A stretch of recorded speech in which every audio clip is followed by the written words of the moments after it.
Kathy.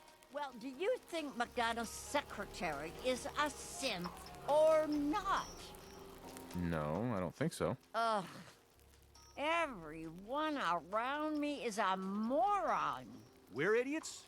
Just because we disagree with you? She's a synth, Johnny. Anyone with a brain in their head can figure that out. You were just saying that no one could tell the difference, Ma. You want to lay off? We got hairstyles for days. Weeks, even. Not interested. Did I come on too strong? Fresh meat right here. Wait, what kind of meat is this? You never heard of Brahmin? Big, dumb, got 4 legs and 2 heads. They're the only cattle around. Everything's fresh from the Codman family farms. Sometimes we get weird stuff from the caravans, too. Weird stuff? Weirder than two-headed cow meat? Yeah, Prince Charming. Weirder than that. Mirelurk bloatflies, rad stags. It's all protein, right? Ain't like you can be picky in the Commonwealth. Just browsing for now. Read all about it. Institute replaces people with machines. Well, well. Nikki Valentine walks into my office for a change. What can I say, Piper? You, me, and hard luck all seem to run together like acid rain down an old sewer. You, including your client here in that analogy? So, you two are finally letting me in on this little case of yours. What's the story? I didn't make it in time. Kellogg was working with the Institute, and he gave them Sean. I've lost him all over again. The Institute. Oh boy. I've been investigating these creeps for over a year now. The Commonwealth's boogeyman. Feared and hated by everyone. True enough. Sometimes they snatch people in the middle of the night, and sometimes they leave old synths behind to remind us that they're out there, but to this day, there's one thing nobody really knows. Where the Institute actually is. Or how to get in. Exactly. But there's one person who has to know, right? The guy who just handed them Sean. Kellogg. Huh. Whatever you're thinking, it doesn't matter. He's dead. Yeah, I knew he wasn't gonna go quietly the moment I saw him. So, a murderer and a kidnapper gets his brains blown out by an avenging parent. Huh.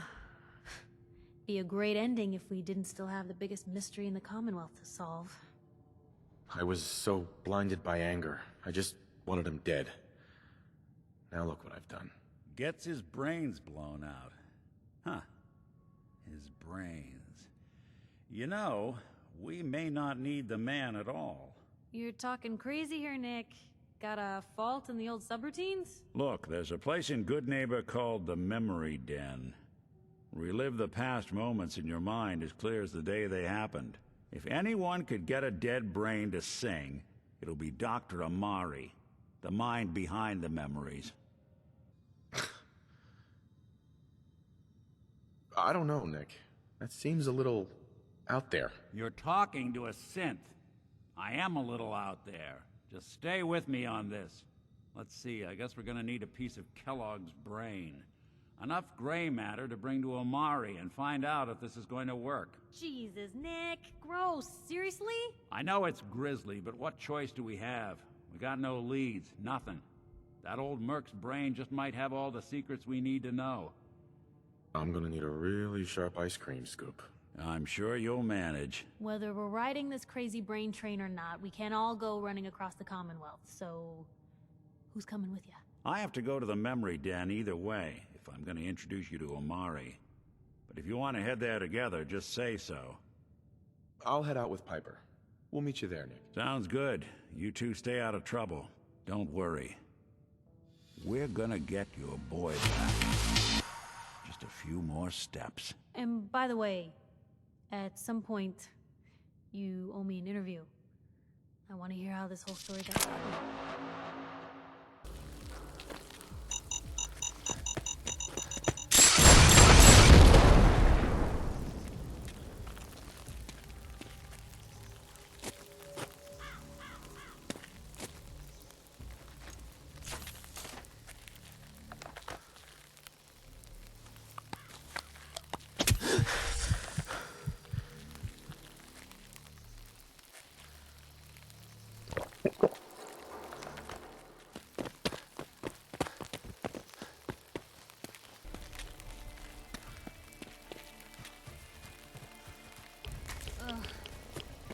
feel that too? Rats.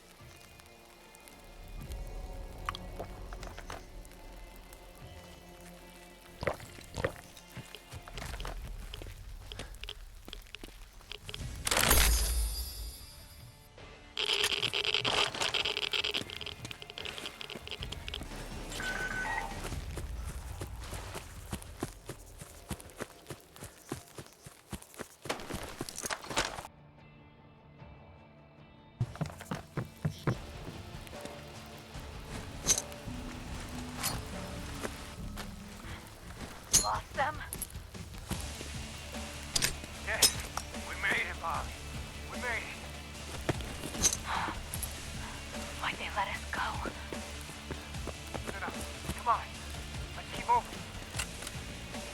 Wait, the comet. You've heard about the comet. Oh, God. Oh, no!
Was that a...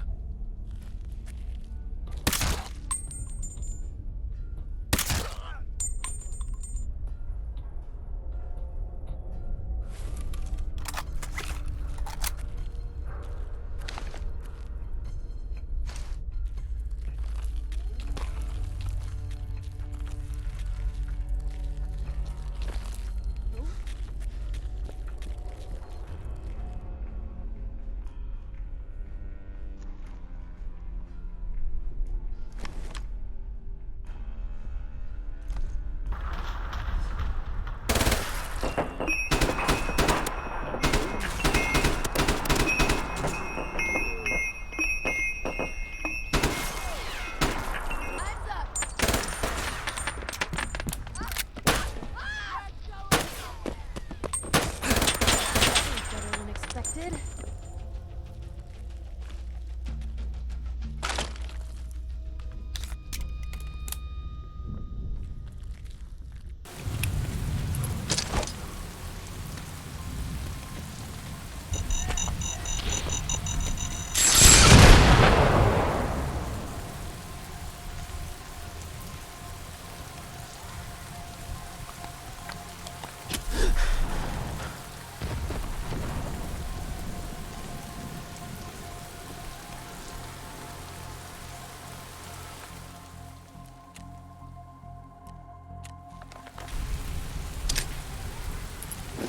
I'm game.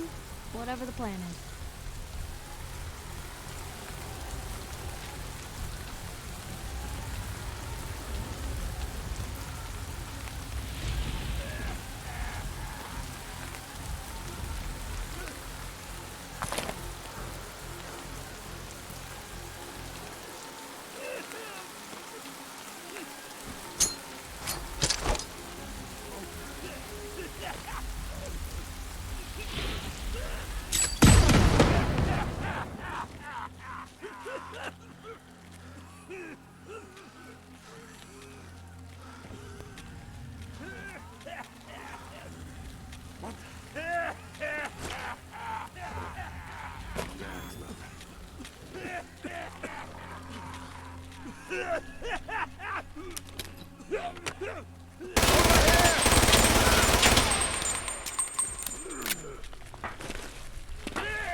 Just doing what we have to, huh?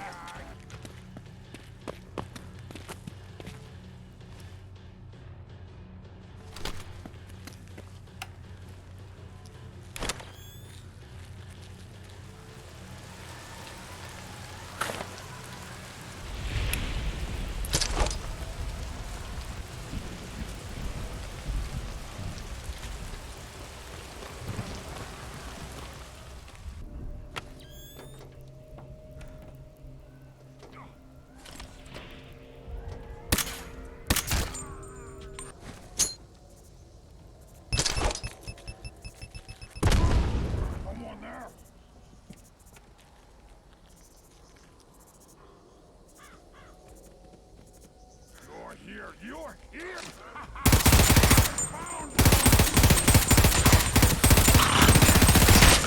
Light the firecracker.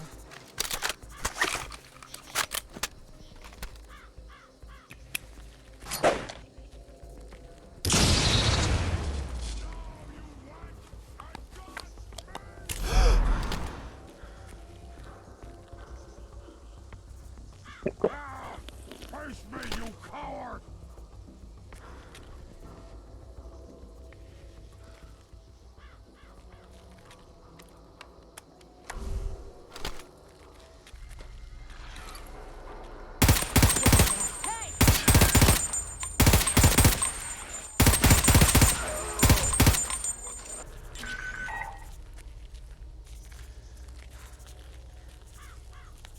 Yes, yes, we hear you.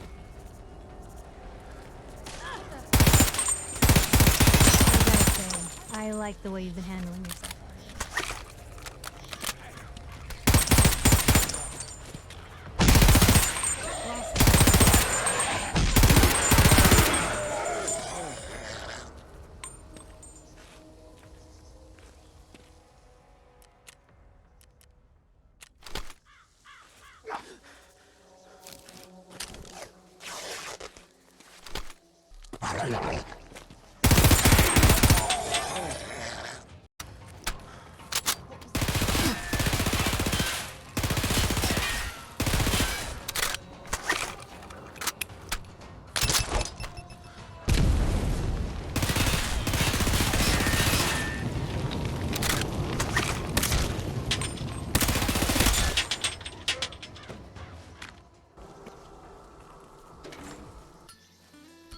Hey, hold up there. First time in Good Neighbor? You can't go walking around without insurance. Unless it's keep dumb assholes away from me insurance. I'm not interested. Now don't be like that. I think you're gonna like what I have on offer. You hand over everything you got in them pockets, or accidents start happening to you. Big, bloody accidents. Whoa, time out. Someone steps through the gate the first time, they're a guest. You lay off that extortion crap. What do you care? He ain't one of us. No love for your mayor, Finn? I said let him go. You soft Hancock. You keep letting outsiders walk all over us. One day, there'll be a new man. Come on, man. This is me we're talking about. Let me tell you something. Why'd you have to go and say that, huh? Breaking my heart over here. You all right, brother? Your face. Something happened? Like it? I think it gives me a sexy King of the Zombies kind of look. Big hit with the ladies. I'm a ghoul, you see? A lot of walking rad freaks like me around here. So you might want to keep those kinds of questions on the low burner next time. Good neighbors of the people, for the people. You feel me? Everyone's welcome. Of the people, for the people? Brother. I can tell I'm gonna like you already. Just consider this town your home away from home. So long as you remember who's in charge.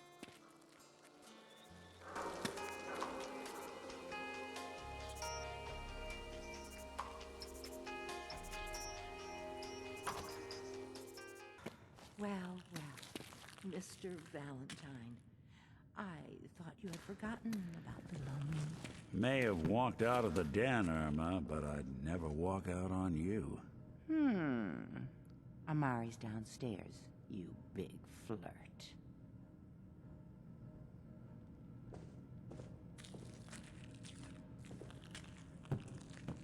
Here for Amari? She's downstairs. Irma. Whatever you and Nick are up to, I don't need to know. Just don't let the big metal softy hurt himself, all right? Dr. Amari? Yes? I take it this isn't a social call. Doctor, it's time for you to reverse death itself. What? I wouldn't have put it quite that way, but it's true. We need a dead man's memories. Guy named Kellogg. Are you two mad? Putting aside the fact that you're asking me to defile a corpse, you don't realize that the memory simulators require intact, living brains to function. I mean, technically, the corpse was defiled already. This dead brain had inside knowledge of the Institute, Amari. The biggest scientific secret of the Commonwealth. You need this, and so do we. Fine. I'll take a look. But no guarantees. Do you have it with you? Could you say that like Dr. Frankenstein? Igor, fetch me the brain. No, I will not. Now, do you have it? How much of the brain do you need exactly? That is not an encouraging question. I suppose I'll have to make do with whatever you can find. Here's what I could find. What's this? This isn't a brain. This is... Wait, that's the hippocampus. And this thing attached to it? A neural interface? Those circuits look awfully familiar. I'm not surprised. From what I've seen, all Institute technology has a similar architecture. Go on, Doctor. Mr. Valentine is an older generation synth. But Institute technology being what it is, the brain implant could fit him. But that's an incredible risk to take. We're talking about wiring something to his brain. Don't worry about me, Amari. I'm well past the warranty date anyway. We should try plugging you into a toaster next. Fresh toast. It's nice to know that even when I'm about to have a foreign object shoved into my noggin, you find new horrible ways to laugh at my expense. Whenever you're ready, Mr. Valentine, just sit down. If I start cackling like an old grizzled mercenary, pull me out, okay? Let's see here. I need you to keep talking to me, Mr. Valentine. Any slight change in your cognitive functions could be dire. Are you feeling any different? There's a lot of flashes. Static. I can't make sense of any of it, Doc. That's what I was afraid of. The mnemonic impressions are encoded. It appears the Institute has one last failsafe. There's a lock on the memories in the implant. More problems. Seriously? It's not like anyone has ever done this before. You try making a secret technology work across hardware generations out of spare parts. Just let me think. The encryption is probably meant to keep a single mind from accessing the data. So what if we use two? We load both you and Mr. Valentine into the memory loungers. Run your cognitive functions in parallel. He'll act as a host, while your consciousness drives through whatever memories we can find. Nick and I are gonna share a mind? Yeah, I'm not gonna see him in any compromising positions, am I? If a smart mouth was all it took to solve problems, we would have found your son by now. No. You won't have to worry about that. The only memories you'll access are the ones in the implant. All right. Let's get started. Just sit down over there, and keep your fingers crossed. See you on the other side.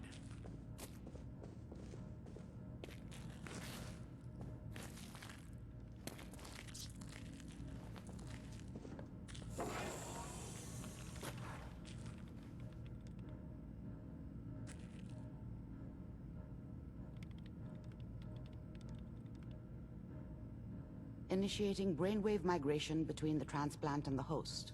Mnemonic activity coming from the transplant. It's degenerated, but it's there. We're going to load you into the strongest memories we can find. They might not be stable. Just hold on.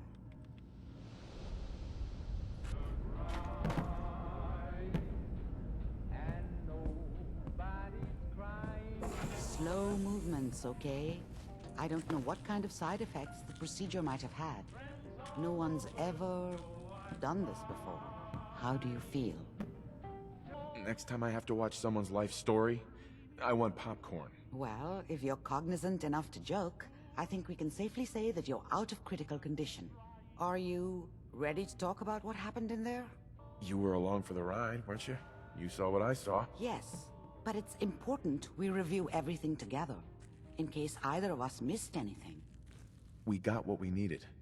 The Institute uses teleportation to get in and out. Yes, their greatest secret has finally been revealed. But that only leads to more questions. How does it work? Where do we go next? What? You don't have a spare teleporter lying around? What kind of egghead are you? This is serious. No one outside the Institute could dream of making that kind of technology. Wait, maybe that's it. That memory about Virgil, their scientist who went rogue? If we found him... An Institute scientist wouldn't help us. They want him dead, remember? And you killed the man they sent to do it. I think Virgil would have every reason to be grateful. Or at least afraid. His last known location was the glowing sea. Not sure how reliable that memory is. That's not a place people go, or come back from. Then he's dead already. It's a waste of time. No, he must have gone there for a reason. He has to be alive. He must have been prepared for it. Look, we don't have any options left. You have to go after him. Through that sea of radioactive ash. Oh, I'm going in naked. Fingers crossed I get superpowers. I know you're joking, but as a doctor, I feel obligated to remind you that unprotected radioactive exposure will only kill you. Dead. D-E-A-D. So be sure you find a way to get through there with your life intact. And good luck. By the way, I unplugged Mr. Valentine's hook. Removed the implant while you were waking up. He's waiting for you upstairs. Nick. Hope you got what you were looking for inside my head. I was right. I should have killed you when you were on ice. What did you say? What? What are you talking about? Wait. Were you just playing a joke on me? I guess that's for you to wonder, and for me and Kellogg's memories to know for sure. Anyway, I feel fine, so let's get going. Or I could head back to Diamond City, since you've got company already. There's something wrong with you, Nick. I don't want you with me. I told you I'm fine. But I get it. Going through Kellogg's brain was a doozy for both of us. I'll be in Diamond City when you've had time to cool off.